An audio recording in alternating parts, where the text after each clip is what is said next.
नमस्कार, आप देख रहे हैं द जनता लाइव और मैं हूं आपके साथ नलिनी। इस वक्त मैं मौजूद हूं गुजरात में और सोने की चाली के नाम से ये इलाके को जाना जाता है बिरजू नगर।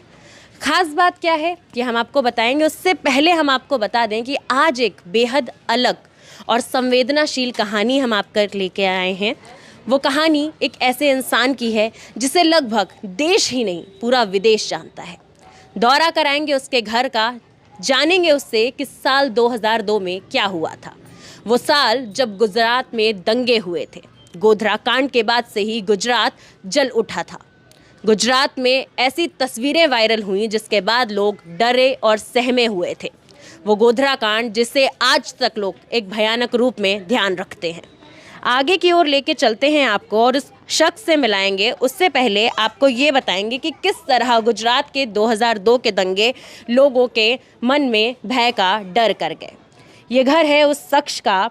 गोधरा कांड के बाद जब भी हम फेसबुक, व्हाट्सएप, इंस्टाग्राम या फिर किसी भी सोशल मीडिया साइट पर 2002 के दंगे डालते हैं तो दो तस्वीरें हमें देखने को मिलती हैं। पहली तस्वीर है अशोक परमार यानी कि अशोक मोची जी की। वहीं दूसरी तस्वीर है कुतुबुद्दीन अंसारी जी की। वो दो तस्वीरें बयां करती हैं पूरा गोधरा कांड, जहां अशोक मोची हाथ में लोहे की रॉड लेकर और सर पे भगवा पट्टा लेकर एक भयानक तस्वीर के रूप में वायरल हुए। वहीं दूसरी ओर कुतुबुद्दीन जी हाथ जोड़कर कहीं ना कहीं बस ये कहते नजर आए कि मुझे बचा लिया जाए, हमारे परिवार को सुरक्षित कर दिया जाए। ये घर है मेरे पीछे कुतुबुद्दीन जी का। अंदर चलेंगे, इस घर का दौरा कराएंगे, साथ ही उनसे बात करेंगे कि किस प्रकार 2002 के बाद उनकी ज़िंदगी बदल गई। 20 साल हो चुके उस हादसे को। चलिए उनके पास चलते हैं।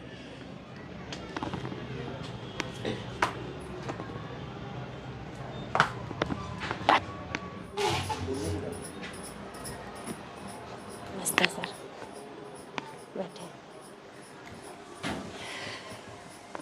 और हमारे साथ बातचीत करने के लिए कुतुबुद्दीन अंसारी जी मौजूद हैं। सर, सबसे पहले तो आपका स्वागत है हमारे चैनल द जनता लाइव में।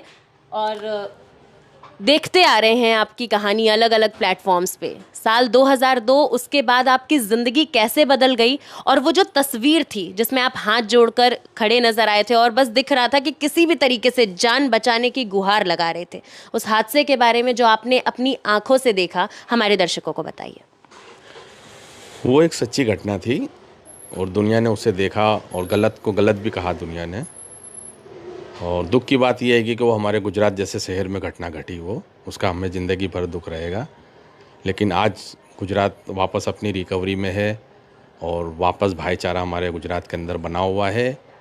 पॉलिटिकल लोग, कुछ लोग इसको वापस अपनी दुकान चालू रखने के लिए, अपने आप को मार्केट में रखने के लिए इसका मिसयूज़ होता है। लेकिन पब्लिक जो है, कॉमन जो जनरल जो गुजरात के लोग हैंगे, उन लोगों के अंदर ऐसी कोई बात नहीं है। वो आज भी भाईचारे की तरह मिलते हैं, कारोबार से जुड़े ले हैं, यार दोस्त जुड़े हुए हैं। और ऐसा कहीं नज़र से देखने में तो कहीं पर भी नहीं आता हैगा। मालिक का करम है, आप भी गुजरात नॉर्मल है। सर, 2002 के जो दंगे थे वो आपने अपनी आंखों से देखे और पूरा जो मंजर था बेहद डरावना था। क्या उस वक्त आपने एक्सपीरियंस किया, और वो लगातार जो 2-3 दिन तक दंगा चला, उस वक्त किस तरीके के हालात गुजरात में बने हुए थे, वो बताइए। गुजरात में दंगे इससे पहले भी कई बार हुए थे, मगर वो जो दंगे हुए उसके अंदर सिस्टम जो था वो बिल्कुल यानी काम करना नहीं चाह रहा था, या उससे हो नहीं पा रहा था, या कंट्रोल नहीं हो पा रहा था उनसे, जो भी था बेरा। लेकिन वो बहुत 2-4 दिन तक का बहुत मामला ख़राब था और काफ़ी नुकसान हुआ। लोगों को इतनी उम्मीद नहीं थी कि गुजरात में इससे पहले दंगे हुए, एक आध दिन में नॉर्मल हो जाता था और छोटी छोटी घटना घटती थी। लेकिन इतने लोग मारे जाएंगे, लगभग मेरा जहाँ तक सुनने में आया कि 5-7 हज़ार से ज़्यादा लोग मरे थे और काफ़ी प्रॉपर्टी का लोगों का नुकसान हुआ था। और वो आज भी कई बस्ती ऐसी जो नहीं बन पाई फिर से, जो लोग अपना परिवार छोड़ के आ गए तो वो लोग मुस्लिम एरियो में जाके अभी रह रहे हैं। और जो हिंदू भाई हैंगे वो लोग उनको वापस बुलाने की कोशिश करते हैं, मगर वो डर इतना उन लोगों के दिमाग में रह गया आएगा और इतना यानी घबराए हुए हैंगे कि वो विश्वास जो है वो धीमे धीमे करके ही बनेगा। जैसे जैसे वक्त जाएगा वैसे वैसे बनेगा। आज वो रिकवरी में है, बन रहा हैगा। लोग, हाँ, लोग एक दूसरे के वापस संपर्क में है और धीमे धीमे करके आसानी से अपनी अपनी जगह पे सब रहने चले गए, नॉर्मल ज़िंदगी में चले गए। और अभी फ़िलहाल ऐसा कुछ नहीं दिखता है कि ऐसा होगा कुछ। सर, आप दंगों से पहले क्या करते थे और अब आप क्या करते? मैं दंगे से पहले भी सिलाई काम करता था और आज भी सिलाई काम करता हूँ बहन। उस वक्त मैं कंपनी में काम करता था, वहाँ उस टाइम पे जो भी हालात थे उस टाइम के थे, मगर फिर मेरी तस्वीर के बाद से मेरे को थोड़ा डर सा बना रहता था और हालात भी ऐसे हो गए थे और मुझे डर लगा रहता था, तो मैं कुछ समय के लिए कलकत्ता चला गया था जी। कलकत्ता में भी मैं सिलाई काम ही करता था। फिर यहाँ के दोस्त यारों से मेरी बातचीत होती रहती थी, मेरे रिश्तेदारों से, मेरी मम्मी से, मेरे बड़े भाई से। तो ये लोग मुझे समझाते थे कि बेटा नॉर्मल है यहाँ पे, अब ऐसा कुछ नहीं है, आ जाओ अपनी जगह पे वापस। तो मैं मेरा परिवार लेके गया था और परिवार लेकर वापस 1 आध साल के अंदर मैं वापस आ गया था और आके गुमनाम ज़िंदगी जी रहा था। लेकिन कब तक गुमनाम रहता, कोई ना कोई लोग मुझे ढूंढने तो शुरू, कलकत्ता में लोग ढूंढ रहे थे मुझे, कहाँ चला गया, कहाँ है, कहाँ नहीं है। कहीं ना कहीं से उनको मालूम पड़ा कुतुबुद्दीन गुजरात में ही है और फिर वापस मेरे को लोगों के सामने आना पड़ा और वो धीमे धीमे करके आज तक चल रहेगा। सर, आपने डर का जिक्र किया, मगर अगर उस तस्वीर की बात करें जिस तस्वीर को आज से 20 साल पहले वायरल होते देखा गया गोधरा कांड के बाद, उसमें आप हाथ जोड़ते और आंखों में पानी, कहीं ना कहीं एक डर था आपके अंदर कि बस जान बच जाए, परिवार बच जाए। तो फिर डर किस चीज़ का था? आपने कहा कि मैंने डर की वजह से गुमनामी की ज़िंदगी जी और कहीं ना कहीं डर से ही मैं गुजरात से चला गया। डर जो था बहन वो इतना दर्दनाक हमने हमारी नज़रों से मंजर को देखे हुए थे, क्योंकि इस तरीके से था कि हमने कभी तसव्वुर भी नहीं करा होगा कि ऐसा भी कभी हो सकता है कि इंसान के लिए इतना भयानक हो सकता है। यानी मानवता नाम की चीज़ें नहीं दिख रही थी उस टाइम पे और जो भी नज़र के सामने दिख रहे थे वो लोगों के सर पे भी जैसे खून सवार था। यानी बिल्कुल कोई चीज़ को समझने को तैयार नहीं थे, कोई चीज़, यानी अजीब सा माहौल था। वो लोग भी इंसान थे कि कौन थे मुझे नहीं मालूम, लेकिन इंसान की शक्ल में दिख रहे थे कि वो इंसान ही थे, मगर इंसान ऐसे नहीं होते जिस तरह से उस वक्त उन लोगों ने तांडव करा था। जी। छोटे छोटे बच्चे थे, घरें जल रहे थे, लोगों के मकान जल रहे थे, रोड पे धुआं धक्कड़, चारों तरफ आग ही आग दिख रही थी, जहाँ तक नज़र जा रही थी वहाँ तक धुआं दिख रहा था। उस चीज़ को लेके बहन हम लोग को लगभग 14-15 कलाक से ज़्यादा हो गई थी और उनको हमारी हेल्प को, हमारी मदद को कोई भी आसान नहीं लग रहा था कि कोई हम यहाँ से ज़िंदा निकल पाएंगे। मगर ज़िंदगी अल्लाह के हाथ में हैगी, इसके लिए हमको यूँ था कि कुछ ना कुछ अल्लाह हमारी मदद करेगा। हम एक रूम के अंदर छुपे हुए थे, रैपिड एक्शन फोर्स का वहाँ से पेट्रोलिंग का राउंड निकला और रैपिड एक्शन फोर्स को मैं देख रहा था लेकिन वो मुझे नहीं देख रही थी। लेकिन मैंने उनको हिम्मत करके आवाज़ मारा और वो लोगों को गाड़ी ब्रेक करना हुआ। वो लोग गाड़ी ब्रेक करके नज़र इधर उधर घुमाए तो मैं जहाँ से उनको देख रहा था मैं थोड़ा आगे एकदम फ्रंट पे आ गया उनको, ताकि मैं उनको दिखूं। तो वो जब मैं एकदम फ्रंट पे आके जब उनकी और मेरी नज़र मिली तो मैं उनके आगे दोनों हाथ फोल्ड करके खड़ा हो गया। तो उस वक्त आप अकेले थे? मेरे साथ मेरी मिसिस थी और गोद में एक बच्ची थी मेरी, जिसकी अभी 2 साल पहले शादी करी मैंने। वो बच्ची मेरी गोद में थी, 4-1 साल की थी वो उस टाइम पे वो। और मैं वो रैपिड एक्शन फोर्स के सामने दोनों हाथ फोल्ड करके खड़ा हो गया कि साहब हमारी मदद करो, हम कल से परेशान होंगे और इस तरीके का माहौल है और कोई से भी हमको कोई उम्मीद नहीं दिख रही हैगी। रैपिड एक्शन फोर्स के मन में भी मालिक ने बात डाली और उनको भी शायद मेरी मदद के लिए ही भेजा गया था और वो लोग उसी टाइम पे एक्शन में आ गए और उन लोगों ने फटाफट अपने दूसरे कर्मचारियों को बुलाए और वो लोग जो सीढ़ी ऊपर आने की जहाँ पर मैं छुपा हुआ था जी। वो सीढ़ी पूरी जल रही थी, यानी कोई आदमी ऊपर भी नहीं जा सकता था और कोई आदमी नीचे भी नहीं उतर सकता था। पूरी सीढ़ी के ऊपर टायर लगे हुए थे जलते हुए। वो रैपिड एक्शन फोर्स ने वो टायर सब अपने बूट बड़े बड़े बूट थे उनके बूट से उन्होंने टायर को हटाया, सब डर लकड़ी से सीढ़ी क्लियर करी। मुझे बंदोबस्त के अंदर नीचे उतारा गया और मुझे नीचे उतारने के बाद सेफ साइड में से पूछा कि आप कहाँ जाना चाहते हो गए।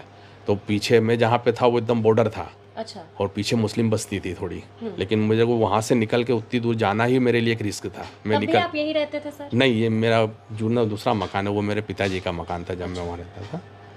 और मैं वहाँ से फिर वो रैपिड एक्शन फोर्स के बंदोबस्त में लगभग आधा किलोमीटर जैसा मुझे वो लोगों ने रन कराया कि आप जहाँ तक जाना चाहते हो हम खड़े, आप जाइए। फिर मैं मुस्लिम बस्ती थी पीछे, वहाँ पर बड़े बड़े कदम से मेरे बच्चों को लेके मैं निकल गया बस ये उस वक्त की ये घटना सच्ची है तो वो तस्वीर उसी वक्त की है? ये तस्वीर उसी वक्त की हैगी, क्योंकि मुझे याद है जहाँ तक का कि मैं रैपिड एक्शन फोर्स के सामने हाथ फोल्ड करके खड़ा था और वो 1-2 दिन पहले से दंगे चल रहे थे, तो मेरे शरीर शर्ट के ऊपर ब्लीडिंग भी है, मुझे चोट भी लगी है, ड्रेसिंग भी मेरा हुआ है, यानी 1 दिन पहले भी मैं इंजर्ड हो चुका था जी। मगर मुझे ऐसा था कि जो होना था वो हो गया। अब इतना अंधेर नहीं है कि दूसरे दिन भी दंगे होंगे। हम रात को अपने वापस जहाँ पे था अपने जगह पर आके जो भी नुकसान था उसको हम सेंटर में और मेरी मिसिस आ गए थे, मगर दूसरे दिन सुबह में फिर ये दंगे ये लोग वापस अपनी एक्शन में आए और वापस हम लोगों ने दूसरे दिन उससे ज़्यादा पब्लिक थी दंगा करने में, क्योंकि एक दिन जो पब्लिक थी वो जब जाके दंगा ये लोगों ने अपने घरों में या अपने सोसाइटियों में या अपने मोहल्लों में बताया कि हम तो ऐसा करें, कुछ भी नहीं था, कोई हमको बोलने वाला नहीं था, जो दिल में आ रहा था वो कर रहे थे हम।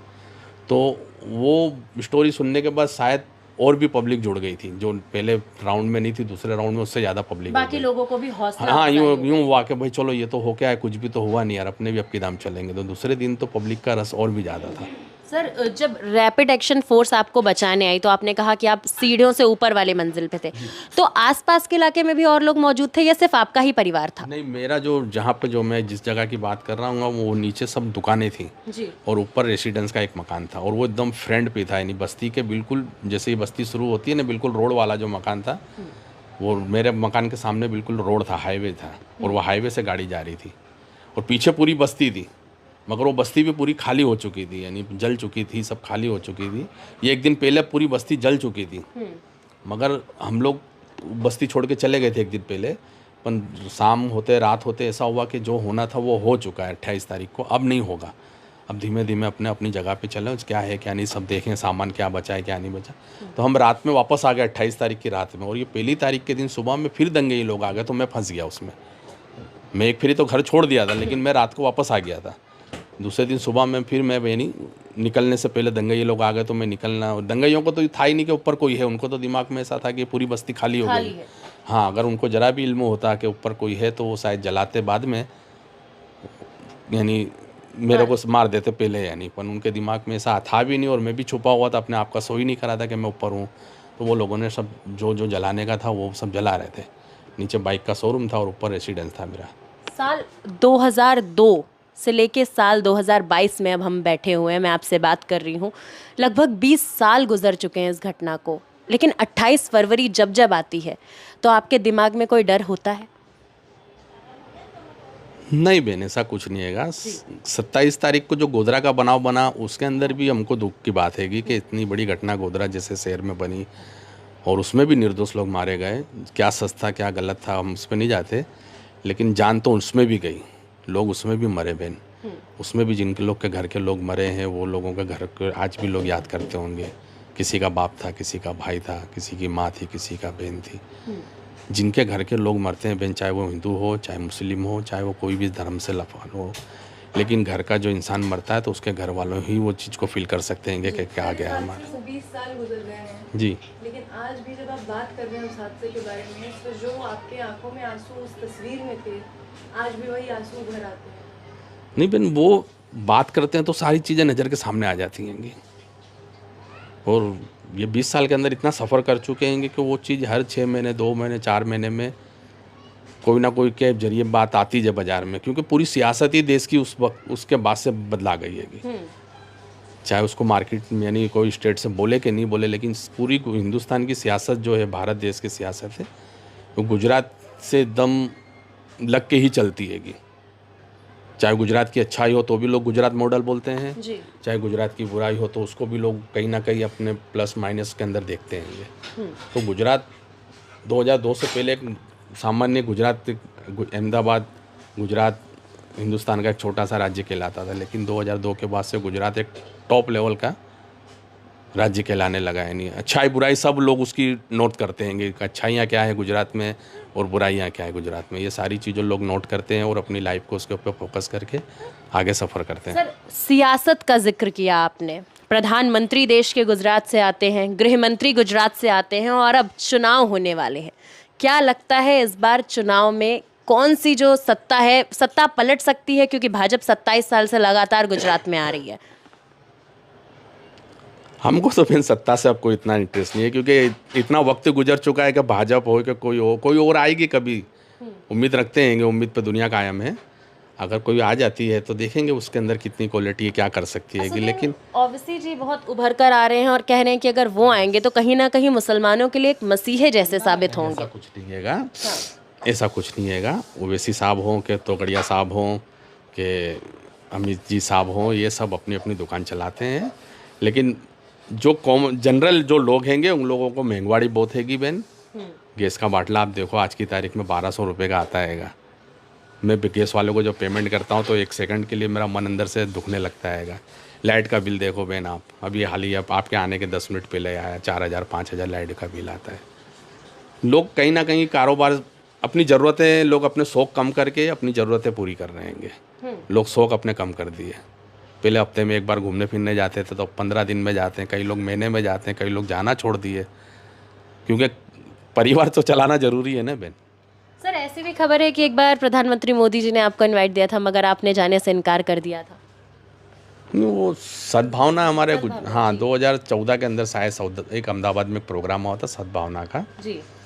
उसके अंदर लोगों को दावतनामा गया था, कई लोग उसमें आए थे, तो उसमें मेरे को भी एक दावतनामा आया था, मगर मेरा कुछ जाना जरूरी नहीं समझा कि भाई मेरे जाने नहीं जाने से कोई वहाँ पे कोई बहुत फर्क नहीं पड़ेगा। मगर देश के प्रधानमंत्री बुला रहे थे। नहीं, जब देश के प्रधानमंत्री नहीं थे, आपके चीफ मिनिस्टर तो थे। चीफ मिनिस्टर थे, बराबर है, मगर कहने का मतलब कि मैं कोई भी पॉलिटिकली जैसे मेरा को ऐसा लगा कि मेरा जाना कोई ज़रूरी नहीं है। लोग गए थे, काफ़ी लोग गए थे, और एक साहब हमारे और भी गए थे जिन्होंने टोपी वगैरह पहनाई थी, तो साहब ने टोपी पहनने से ना बोल दिया था।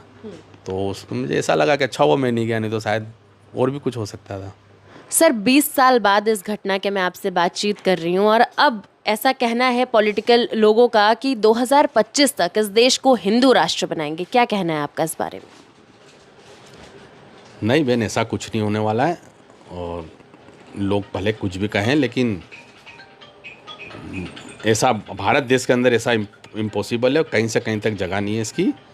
और गंगा जमुना तहजीब यहाँ पर है, और हिंदू मुस्लिम के अंदर भी बहुत सारा भाईचारा है। लोग जब तक नहीं चाहेंगे ऐसा कुछ नहीं होगा, लोग ऐसा चाहते भी नहीं हैंगे। पॉलिटिकल लोग के सोचने से बोलने से अगर होता तो कब से कर देते वो लोग, ऐसी बात नहीं है। अगर हिंदू राष्ट्र बन जाता है तब भी आप यही रहेंगे? हाँ बहन, कहाँ जाएंगे यहाँ से छोड़ के, यहीं रहेंगे। हमारे बाप दादा यहाँ दफन है, हम भी यहीं दफन होंगे भाई। हमारी मट्टी, हमारा घर। कोई सुरक्षित जगह ऐसी, मरना हर जगह पे, मौत हर जगह पे है। और भारत जैसे देश में और मेरे अहमदाबाद जैसे घर में, मेरे घर में मेरी मौत आवे तो इससे बढ़ के मेरे लिए और क्या होगा। सर तमाम दंगे के बाद आप कलकत्ता चले गए थे, फिर ऐसा क्या ख्याल आया जो आप वापस आपने अहमदाबाद की तरफ रुख किया, क्योंकि वहाँ की सरकार आपको हर सुख सुविधा दे रही थी? लेकिन वो बराबर है, दुनियाई एतबार से सारी चीज़ें मुझे मिल रही थी, लेकिन जो मन को सुकून जिसको कहते हैं वो सुकून नहीं था। और सबसे बड़ा कारण वहाँ से आने का जो था वो, मेरी बच्ची उस वक्त 4 साल की थी, और वो बच्ची उस वक्त कुछ समझती नहीं थी कि क्या है सही है, क्या है गलत, क्या है मुस्लिम, क्या है हिंदू, उसको कोई चीज़ का इल्म नहीं था। मुझे ये डर रहता था कि मेरी बच्ची कहीं ये कलकत्ता के अंदर बड़ी हो गई, 15-17 साल की हो गई, उस बच्ची के दिमाग में ये घर कर जाएगा कि हम लोग के साथ गुजरात में ऐसी घटना घटी तो हम लोग हमारा परिवार छोड़ के कलकत्ता आ गए। मैं नहीं चाहता था कि मेरे बच्चों के दिल में ऐसा कोई ख्याल आवे या ऐसी कोई बात दिमाग में रहे। तो मैं मेरी बच्ची को वापस अहमदाबाद लाया। मेरा जो भी विश्वास था, मेरा जो भी नुकसान हुआ, जो भी हुआ, कहने का मतलब कि मेरी अनमोल चीज़ यहाँ पर खुआई थी तो मैं उसको यहीं पर ढूंढूंगा, न कलकत्ता में थोड़ी मिलेगा। मेरा विश्वास वापस मैंने यहीं बनाया। मेरे बच्चों को भी मैंने यही माहौल में बड़ा करा। हिंदू बच्चों के साथ मेरी बच्ची स्कूल भी जाती है, गरबे भी खेलती है स्कूलों के अंदर, और कोई भी त्यौहार होता है तो साथ में सेलिब्रेट करते हैं बच्चे लोग। और आज मेरी बच्ची के मन में ऐसी कोई बात नहीं है कि कौन है हिंदू है, सबको फ्रेंड समझती है, सबको दोस्त समझती है, और नॉर्मल ज़िंदगी में मेरी बच्ची रहती है। और वहाँ से आने का मेरा सबसे बड़ा लक्ष्य था वो यही था बहन, कि मैं मेरे बच्चे को अहमदाबाद के अंदर ही बड़ा करूँगा और इनको वही माहौल में खड़ा करूँगा ताकि ये लोग अच्छा बुरा जो भी होगा वो लाइव देखेंगे। अगर अहमदाबाद में अच्छा है तो भी लाइव देखेंगे, बुरा है तो भी लाइव देखेंगे। आज रहे नहीं मेरे बच्चे नॉर्मल, लेकिन वहाँ पर अगर वो बड़े हो जाते तो शायद मैं उनको वो चीज़ नहीं समझा पाता जो अहमदाबाद के बिना कहे मेरे बच्चे समझ गए। मगर सर अहमदाबाद ने आपको इतना बड़ा दुख दिया था, वो चोटें कहीं ना कहीं आपके शरीर में नहीं आपके मन तक में जिंदा थी, फिर भी आपने कलकत्ता से वापस आए आप। मेरे अहमदाबाद मेरा घर है, मेरा वतन है, मेरा शहर है, मैं यहाँ जन्म लिया हूँ। यहाँ की चोटें भी मेरे को फूल की तरह ही लगी बहन, ऐसे ही कोई बात नहीं है। जख्म वही देते हैं जो अपने होते हैंगे, मरहम भी तो उन्होंने ही दिया ना बहन। आपने अशोक मोची को माफ कर दिया लेकिन प्रधानमंत्री को नहीं। नहीं बहन, माफ़ वाफ करने वाली बात अल्लाह के हाथ में है। कौन आदमी मन से पछताव करे तो माफ़ अल्लाह कर देता है, भगवान कर देते हैं। मगर अशोक अशोक, मोची के बुलाने पर आप गए, उनकी दुकान का उद्घाटन किया। हाँ मुझे ऐसा लगा कि जाना चाहिए भाई। मोदी जी अगर के बुलाने पर नहीं गए। नहीं, वहाँ पे मेरा जाना ज़रूरी नहीं था, वहाँ तो बहुत सारे लोग थे, वहाँ पे मेरा जाना कोई ज़रूरी नहीं था। अशोक ने उसकी दुकान करा था, उसको शुभकामनाएं देने गया, उसको मुबारकबाद दिया। एक चप्पल ख़रीद के लाया था वहाँ से मैंने, बस उसको मुबारकबाद दिया कि भाई अच्छे से रहो, खुश रहो। और वो उसके साथ बेन, उसको कहीं ना कहीं बहुत दुख है इस बात का। वो चीज़ मैंने एहसास करी कि इसको दुख है। जब भी मुझे मिलता है तो मुझे उस वक्त बोलता था कि यार जो भी हुआ गलत हुआ, और मैं ऐसा मन का ऐसा नहीं हूँ, मगर उस वक्त जो भी था बहक गया मैं, या गुस्से में था मैं, लेकिन मन का बहुत साफ़ है वो, और उसके मन में ऐसी कोई बात नहीं है। तो मोदी जी को उस बात का कोई मलाल नहीं है, दुख नहीं है। वो तो भाई बड़े इंसान है, उनके बारे में मैं क्या बोल सकता हूँ। उनको मलाल भी होएगा तो जग जाहिर नहीं कर सकते। क्यों बड़े, वो रोते तो अक्सर हैं अपने दुख को जताकर, अब वो उनकी बात है कि बहन, आए दिन रोते हैं, महिलाओं के दर्द को देखकर रो देते हैं। गुजरात का दर्द नहीं दिखा वो। भाई कभी जाहिर में तो हमने नहीं देखा, अकेले में उनको बेचैन करता हो तो नहीं कह सकता मैं। सर एक और बात है कि उस वक्त जब दंगा हुआ और अब 20 साल से कोई दंगा नहीं हुआ, तब भी सत्ता में उन्हीं की सरकार थी, अब भी सत्ता में उन्हीं की सरकार है। नहीं, अभी सिस्टम अगर काम करे बहन तो कहीं पर भी दंगे नहीं हो सकते हैं। सिस्टम होता है, सिस्टम के अंदर इतनी ताकत होती है, इतना पावर होता है कि वो अपनी एंट्री अगर मारे ना तो चोर, गुंडे, लूखे सब डिसिप्लिन में आ जाते हैं, क्योंकि सिस्टम के अंदर कुदरत ने वो ताकत रखी हैगी। वो सिस्टम काम किस तरह से कर रहा है वो किसी के कहने में करता है कि खुद करना नहीं चाहता है, या उनकी मजबूरियां रहती हैं। अगर सिस्टम चाहे तो पॉसिबल है, हर चीज़ पॉसिबल है। सिस्टम के अंदर इतनी ताकत होती है बहन। उसके बाद आपकी ज़िंदगी में बदलाव कैसे आया? क्योंकि आपने कहा कि कुछ वक्त तक बेखबर थे लोग मुझसे, लेकिन वो तस्वीरों को देखने के बाद लोगों ने आपको ढूंढने की कोशिश की। तो जब ढूंढा तो किस तरीके से आपकी ज़िंदगी में पहले के बाद परिवर्तन हुआ? नहीं, वो जो तस्वीर मेरी मार्केट में आई, जैसे पहली तारीख को शायद ली गई थी वो आपको तस्वीर। खबर थी सर कि इस तरीके की कोई तस्वीर ली गई है? नहीं बहन, मुझे ऐसी कोई खबर नहीं थी। 5 या 6 दिन के बाद मीडिया जब वो वायरल हो गई थी, दूसरे दिन जब गुजरात के दंगों की खबर पेपरों में छपी, जी। तो वो तस्वीर एकदम फ्रंट पे छपी लोगों ने, और उसके नीचे सारी स्टोरियाँ गुजरात की आई कि गुजरात में हालात ये चल रहे हैं। और उस तस्वीर को लेकर मीडिया के अंदर भी एक कंट्रोवर्सी थी कि ये छोकरा कहाँ पर है भी कि नहीं, क्योंकि इतने लोग मरे थे उसमें, एक में भी शायद हो सकता था। तो वो मीडिया भी मुझे ढूंढ रही थी, एनजीओ वगैरह वाले ढूंढ रहे थे, संस्था के लोग ढूंढ रहे थे कि ये छोकरे के बारे में कोई भी माहिती हो। अगर ये मर गया है तो भी यानी हमको पब्लिक के आगे जाहिर करना है कि भाई ये लोगों के आगे विनती कर रहा था और दंगइयों ने इसे मार दिया। और अगर ये है तो कहाँ है, कैसा है, इससे मिलना चाहिए, इसके बारे में लोग जानना चाह रहे हैं इसके बारे में। जी। तो इस तरह से मेरे को लेके मीडिया में हलचल थी, और सोशल मीडिया उसमें उस टाइम पे इतना सोशल तो नहीं था, सोशल मीडिया इतना नहीं था उस टाइम पे। और उसे ढूंढते ढूंढते और रिलीफ कैंपों में मेरे को एक पत्रकार ढूंढ रहे थे, उसमें टाइम्स ऑफ इंडिया के लोग भी थे और कोई फॉरेन के भी लोग थे 2-3। और वो लोग ढूंढते ढूंढते दरिया खां गुम्मट रिलीफ कैंप गए, सालम रिलीफ कैंप आए, फिर बापू नगर रिलीफ कैंप में जब वो लोग आए तो बापू नगर रिलीफ कैंप के अंदर वो पेपर निकाल के जब उन्होंने पूछा रिलीफ कैंप में क्या 500-700 लोग रहते थे, तो उसका एक स्टेट वगैरह माइक वगैरह सब रहता था, उसमें अलाउंस वगैरह होता था। तो मीडिया के लोगों ने उसको, वहाँ का जो कर्मचारी था उसको बोला कि भाई ये बच्चे के बारे में आप अलाउंस करो, लड़के के बारे में, और कोई भी जानता हो या हो ये रिलीफ कैंप में तो वो आगे आवे हमसे बात करे। अलाउंस वगैरह हुआ तो फिर 1-2 जनों ने पेपर के जरिए फ़ोटो देखा, तो उसमें एक व्यक्ति ने मुझे पहचान लिया, क्योंकि बापू नगर यहाँ से आधा किलोमीटर दूर रहेगा। वो लड़के ने मुझे पहचाना कि यार मैं इसको जानता हूँ, और ये शायद सुंदरम नगर में रहता है, बोले रहमत नगर में। वो लड़के को फिर वो लोग अपनी गाड़ी में बिठा के, मैं जहाँ पर वो लड़के ने बोला कि यहाँ पे वो रहता हैगा, तो वहाँ तक वो लोग आ गए। फिर वहाँ पर आके जब देखे तो जहाँ मैं रहता था वहाँ तो मुझे लोग जानते ही थे। हाँ। तो वो पेपर जब मेरे एरिया में बाहर निकला, लोगों को दिखाया, तो लोगों ने पहचान लिया कि ये तो कुतुबुद्दीन है। बोले हम जानते हैं, बोले इसको तो हम। कहाँ पर है बोले ये? तो मैं उस वक्त नमाज़ पढ़ने गया हुआ था। तो नमाज़ पढ़ के मैं मस्जिद से बाहर निकल ही रहा था और मेरे को एक जन ने आवाज़ मार के बोला, बोले वो कुतुब इधर आओ। बोले, मैं बोला क्या हुआ यार? बोले भाई लोग तुमसे मिलने आएंगे। मैं रुमाल खोल के मैं बोला खैरियत। अच्छा, उस वक्त हमारे मोहल्ले में बहुत सारे लोग आते थे मिलने के लिए, क्योंकि काफ़ी मोहल्ला जला हुआ था। तो संस्था के लोग भी आते थे, मीडिया के लोग भी आते थे। तो एक लाल कलर की टी शर्ट पहना था, कोई फॉरेनर था, अंग्रेज़ था कोई। उसने अपना बैग खोल के उसने पेपर निकाल के जब निकाला तो पेपर का नाम था शायद टेलीग्राफ नाम था पेपर का। दी टेलीग्राफ नाम से एक पेपर था। उसके अंदर फ्रंट पेज के ऊपर ही पूरा, एक ही पेज के ऊपर पूरा फोटो। वो मेरे को दिखाया तो मैं भी देख के एकदम हैरत में आ गया। लगभग 5-6 दिन की बात है। हाँ।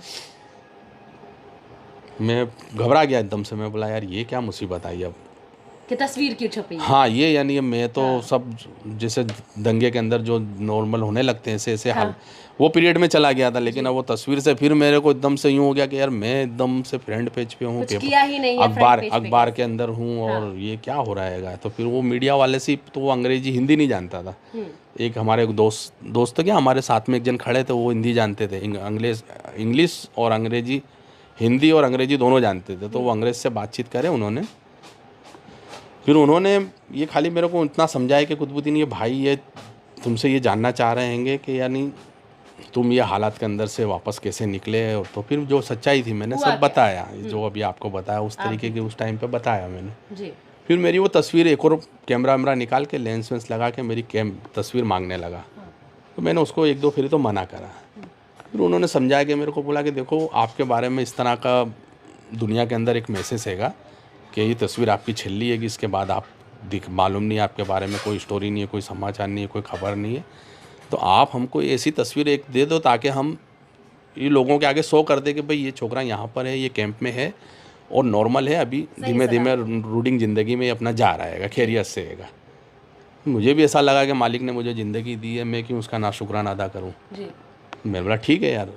फिर मैंने दूसरी तस्वीर उसकी रिलीज़ करी, यानी उसने मेरी दूसरी फ़ोटो ली और दूसरे दिन फिर उन्होंने उनके अखबारों में, मैगज़ीनों में वो दूसरी तस्वीर को, मेरा एक 2002 का फ़ोटो और साथ में एक नॉर्मल फ़ोटो मेरा छाप के और मेरा नाम, एड्रेस वगैरह कि भाई कुतुबुद्दीन साहब मिले और अच्छा है, अभी वो उसकी तबीयत अच्छी है और नॉर्मल है, यहाँ पर रह रहा है वो। आपने अपनी तस्वीर देखी थी, उसी दौरान अशोक मोची जी की भी तस्वीर जो है बहुत तेज़ी से वायरल हो रही थी, आपने वो तस्वीर देखी थी? नहीं, मेरे को उस तस्वीर के बारे में उस वक्त कोई जानकारी नहीं थी। आपकी उनसे कब मुलाकात हुई? मेरी उनसे मुलाकात एक फेरी हुई थी, लेकिन उसकी कभी कहीं चर्चा नहीं हुई। हमें सब खड़े 10 मिनट मिले थे, मगर हमारी जो सही मुलाकात अगर हुई तो मेरी बायोग्राफी, एक केरला का शाहिद रूमी नाम से एक पत्रकार था जी, वो बायोग्राफी लिख रहा था मेरी। तो वो जिस दिन उस किताब को ओपनिंग करने का था तो हम लोग ने दोनों तीनों ने बैठ के ऐसा प्लान करे कि यार अपने इसको ओपनिंग किस तरह से कराएंगे।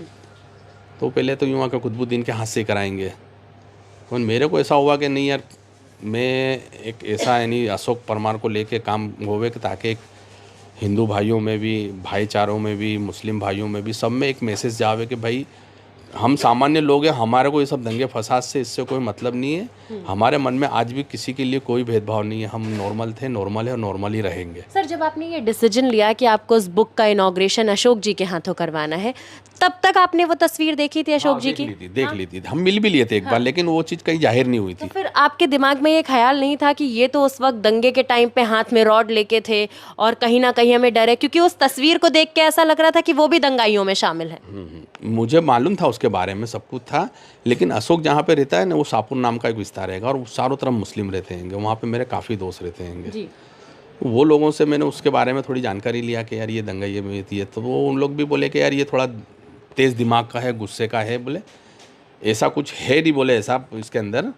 और उस घटना के बाद अशोक परमार को भी उस चीज़ का बहुत दुख था, यानी उसको कहीं ना कहीं इस चीज़ का मलाल था कि जो भी हुआ गलत हुआ और मैं इसका एक हिस्सा, बड़ा हिस्सा बन गया, बोले मैं एक इसकी पहचान बना। हाँ। तो उसको कहीं ना कहीं मानवता उसके मन में जागी और उसको उस चीज़ का दुख हुआ। और इंसान उसी को कहते हैं जब कोई गलती अपनी एक्सेप्ट कर ले हुए या कोई गलत को गलत समझने लगे कि मुझसे ये गलत हो रहा है, तो ऊपर वाला भी माफ़ कर देता। तो हम तो इंसान हैंगे, उसको एहसास हुआ इस बात का कि जो भी हुआ था वो गलत था, और आज के बाद मैं ये अहद करता हूँ कि ऐसा कभी ज़िंदगी में कोई भी हिस्से में मैं शरीक नहीं होऊंगा, और मेरे साथ ये जो भी हुआ गलत हुआ।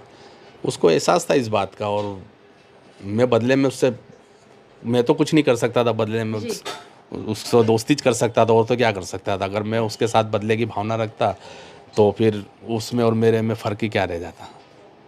तो मैं तो मेरा जो फ़र्ज़ था वो निभाया, और उसको उस बात का एहसास हुआ। मेरे को आज खुशी इस बात की कि उसको गलत का एहसास तो हुआ। आज एक इंसान को एहसास हुआ, आने वाले टाइम में और भी व्यक्ति को, मेरे कहने से, अगर बोलने से कोई एक व्यक्ति भी सुधर जाता है दंगाइयों के अंदर से, तो मेरे तो अपने आप को भाग्यशाली मानूंगा कि किसी एक व्यक्ति को तो मैंने अपने लाइफ इंसानियत पे लाया। इससे बड़ी मेरे लिए को क्या बात होगी बहन। सिर्फ एक आखिरी बात कि जो भी दंगा हुआ, और आज भी हम देखते हैं कि हमारे देश में हिंदू मुस्लिम के नाम पे बहुत राजनीति खेली जाती है, वोट मांगे जाते हैं, कुछ भी ऐसा मैसेज जो आप अपने हिंदू भाइयों तक एक मुस्लिम कौम की तरफ से पहुंचाना चाहते हो? बस ये कहना चाहता हूँ बहन के मेरा नाम कुतुबुद्दीन है और मैं एक मुस्लिम धर्म से फॉलो हूँ। बस मैं सारे अपने हिंदू भाइयों से ये कहना चाहता हूँ कि यार हमको मालिक ने इंसान बनाया है, और इंसान हम पहले हैं, मजहब बाद में है। मजहब लोगों को माँ की गोद में मिलता है, लेकिन हम माँ के जन्म से जब पैदा होते हैं तो एक इंसान की शक्ल में रहते हैं। मानवता, इंसानियत ये सबसे पहले होनी चाहिए, उसके बाद सेकंड नंबर पे अपना मजहब आता है। मैं ये कहना चाहता हूँ कि मजहब नहीं सिखाता आपस में बैर रखना। हिंदी हैं हम वतन के, और हिंदुस्तान हमारा, ये हमारी पहचान है, ये हमारा देश है। इसको किस दिशा में ले जाना है, कैसे ले जाना है, ये हमसे बेहतर और कौन जानेगा। हम कुछ लोगों पे निर्भर क्यों हो जाते हैं। हमारी भी पूरी जिम्मेदारी बनती है इस देश के अंदर अपनी कुर्बानी देने की, अपनी बात रखने की, और हम अपनी बात को अच्छे ढंग से रखें, भाईचारे से रखें, मेल मोहब्बत से रखें। देखो मालिक हमको कहाँ से कहाँ ले जाएगा, एक कोशिश तो करके देखें हम। मैं ये कोशिश करना चाहता हूँ कि मेरी अपनी तरफ से मैं ये कोशिश कर रहा हूँ, और आप लोगों से मैं ये अपील कर रहा हूँ कि प्लीज़ मेहरबानी करके आप लोग भी देश को बनाने में जुड़िए, हिंदू मुस्लिम में से बाहर निकलिए और देश को बनाने में जुड़िए। अपना देश बहुत अच्छा है, अच्छे लोग रहते हैं, और अच्छे लोगों के साथ बैठना उठना सीखो। मालिक चाहेगा तो सब अच्छा हो जाएगा। मजहब नहीं सिखाता आपस में बैर रखना। सर ने कहा कि मेरे दिमाग में सिर्फ एक ख्याल आया कि जो वहाँ से हुआ वो यहाँ से ना किया जाए, और इंसानियत की एक मिसाल कायम की जाए। हिंदू और मुसलमान साथ आएँ और मित्रता करके दिखाई। अपनी बुक, अपनी बायोग्राफी की जो इनॉग्रेशन है वो अशोक जी के हाथों करा के कहीं ना कहीं ये मिसाल दी कि इतना कुछ होने के बावजूद भी हमें हीनता की भावना को किनारे रख के एक इंसानियत की मिसाल पेश करनी है।